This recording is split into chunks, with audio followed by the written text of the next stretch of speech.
Hello students, welcome back to the channel and this is Rahul Sharma. आज हम पढ़ने वाले हैं क्लास 11th का नेक्स्ट लेक्चर। जो चैप्टर हमारा चल रहा था उसी को कंटिन्यू करते हुए, और चैप्टर क्या था? Motion in a straight line. जिन्होंने नहीं पढ़ा है वो वीडियो को प्लेलिस्ट में जाकर ओपन कर सकते हैं, सारी वीडियोस है वहां पर, लिंक आपको आई बटन के साथ मिलेगा। तो जिनका छूट गया है वो दोबारा जाकर के देख सकते हैं। Motion in a straight line. सबसे पहले आप पहले एक काम कर लीजिए, बहुत अच्छा सा, जो सब्सक्राइब का बटन है उस पर जाकर क्लिक करिए ताकि चैनल को आप सब्सक्राइब कर सके और आपको वीडियोस लगातार मिलती रहें। ठीक है, तो इसी को कंटिन्यू करते हुए आज हम आगे पढ़ते हैं अपना नया टॉपिक, मोशन अंडर ग्रेविटी। अब तक हमने पढ़ा था motion in a straight line, equation of motion by calculus method. काफी कुछ पढ़ लिया इस चैप्टर में। जिसका छूट गया नुकसान हो जाएगा तो पढ़ लेना बच्चों, ठीक है। चलिए तो आगे पढ़ते हैं मोशन अंडर ग्रेविटी। अब बोली यहाँ से इसको नीचे की तरफ फेंक दिया, यानी कि वर्टिकली डाउन द अर्थ। ये छोड़ दिया यहाँ से और यहाँ से फेंक दिया, कैच छूट गया।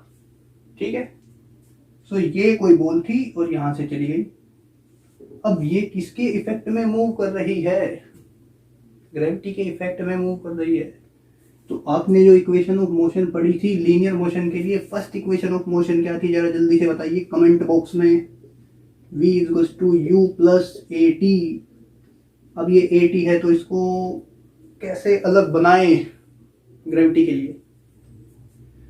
तो बच्चों velocity v, u initial velocity, v final velocity, कोई बात नहीं। अब हमने कोई बॉल फेंकी या कोई बॉल छोड़ दी, जैसे अभी कैप गिर गई, ठीक है, दोबारा उठा लेंगे। सो ये जो बॉल हमने छोड़ दी यहाँ पर, ये थी आपकी under the influence of gravity.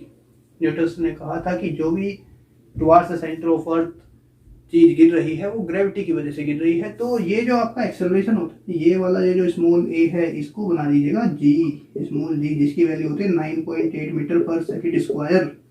इसको बोलते हैं एक्सेलरेशन ड्यू टू ग्रेविटी। कोई बॉल अर्थ की तरफ जा रही है या कोई भी ऑब्जेक्ट अर्थ से ऊपर की तरफ आ रहा है तो वो इन्फ्लुएंस ऑफ ग्रेविटी के इफेक्ट में मूव करेगा, यानी कि इन्फ्लुएंस ऑफ ग्रेविटी में मूव करेगा। उस पर जो असर पड़ेगा वो ग्रेविटी का पड़ेगा, यानी कि फ्री फॉल जिसको हम बोलते हैं। जब कोई भी बॉडी जो है आपकी सिर्फ और सिर्फ ग्रेविटी के इफेक्ट में मूव करती है तो उसको हम बोलते हैं फ्री फॉल। तो यही केस है आपका मोशन अंडर ग्रेविटी में। तो ये क्या हो जाएगा आपका जी। अब इसकी वैल्यू भी डिपेंड करती है, याद रखिएगा। जब आप बॉल को ऊपर की तरफ ले जाएंगे, फोर्स किधर लग रही है? Towards the centre. आप कहाँ जा रहे हैं? उसके अगेंस्ट जा रहे हैं। अब अगेंस्ट जा रहे हैं तो भैया बता तो दो उसे, बता दिया, माइनस के 9.8 मीटर पर सेकेंड स्क्वायर लिख दिया हमने।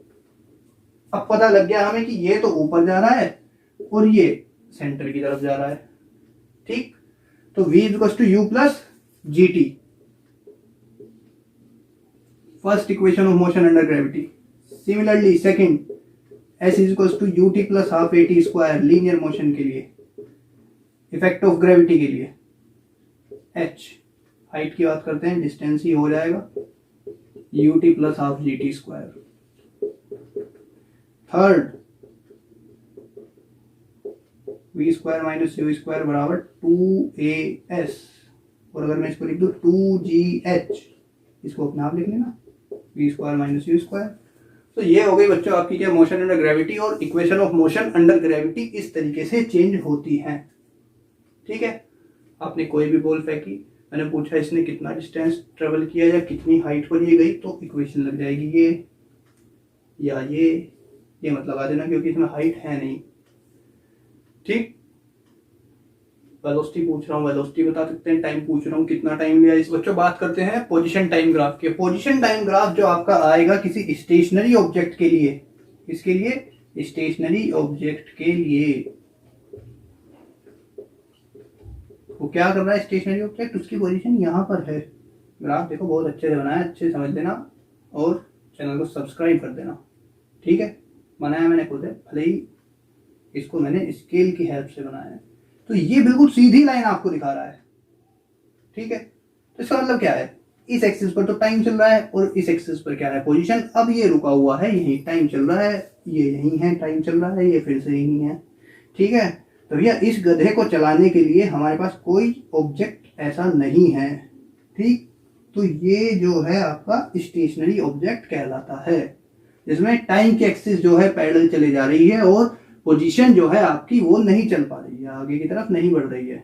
तो स्टेशनरी ऑब्जेक्ट के लिए जो आपका ग्राफ आएगा वो parallel to the axis of time आएगा। क्लियर, तो इस ग्राफ को आप याद रखिएगा। नेक्स्ट बात करते हैं यूनिफॉर्म मोशन की। ठीक, यूनिफॉर्म मोशन, ये टाइम भी चल रहा है, पोजीशन भी चेंज हो रही है। x1 चला t1 टाइम के साथ, x2 चला t2 टाइम के साथ। ठीक, सो जितना टाइम चल रहा है उतना ही आपका क्या चल रहा है, ये पोजीशन इसकी चेंज हो रही है। ये एक्सिस पोजीशन की और ये वाली एक्सिस जो है आपकी किसकी है, टाइम की। तो दो ग्राफ ये हो गए आपके किसके, stationary object, and this is for uniform motion. अब आपको निकालना है इसका स्लोप, तो यहां से क्या आप निकाल लेंगे, थीटा। थीटा क्या हो जाएगा आपका, यहां से परपेंडिकुलर अपॉन बेस।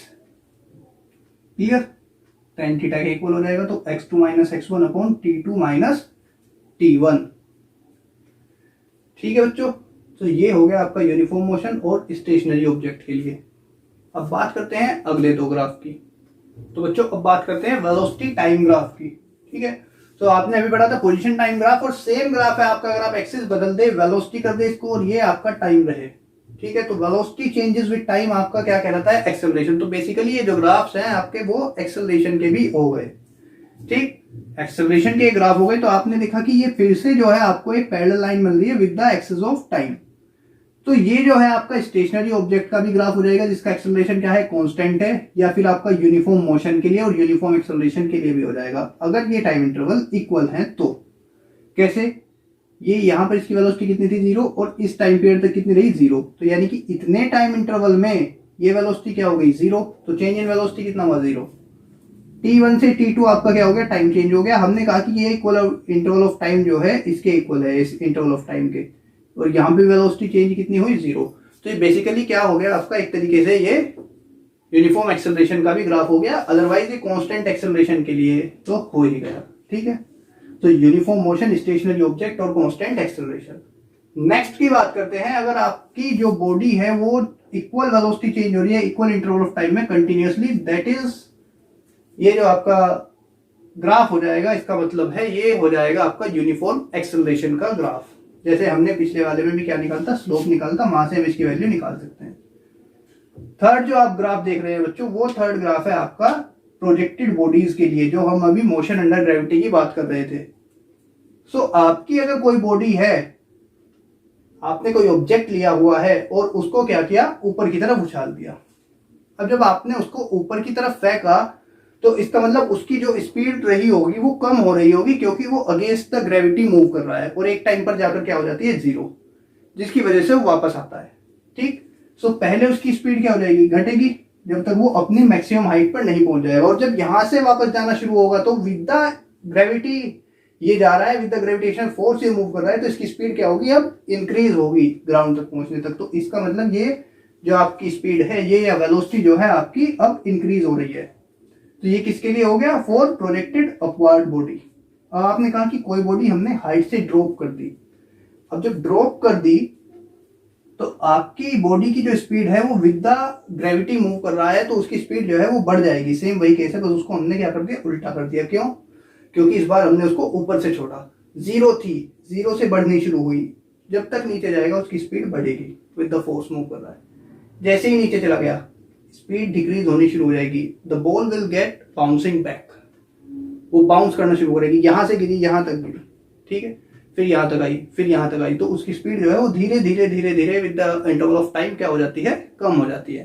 तो इस तरीके के ये ग्राफ है, कुछ 4-5 जो आपके लिए इंपॉर्टेंट हैं, जो एग्जाम्स में पूछ लिए जाते हैं कि ये ग्राफ किस बॉडी के लिए सूट करेगा, किस तरीके के मोशन का ये ग्राफ है, नीट हो या किसी भी तरीके का एग्जाम हो, ठीक है, कॉम्पिटिटिव एग्जाम हो या फिर आपका एकेडमिक एग्जाम ही क्यों ना हो। ठीक है बच्चों, तो ये थे मोशन अंडर ग्रेविटी और position time graph. Next lecture में हम बात करेंगे इस चैप्टर के लास्ट 2 टॉपिक्स की, derivation of equation of motion by graphical method, जो आपने पहले भी पढ़ा हुआ है, रिवाइज करके आइएगा। और बात करेंगे रिलेटिव वेलोसिटी की। सो बच्चों, वीडियो को पूरा देखें, लाइक करें, शेयर करें और सब्सक्राइब करें चैनल को। तो बच्चों, वीडियो को पूरा देखिए, अपना ध्यान रखिए, चैनल को सब्सक्राइब करना ना भूलें ताकि आपको आगे की वीडियो टाइम से और जल्दी से जल्दी मिल जाए। तब तक के लिए गुड बाय, जय हिंद।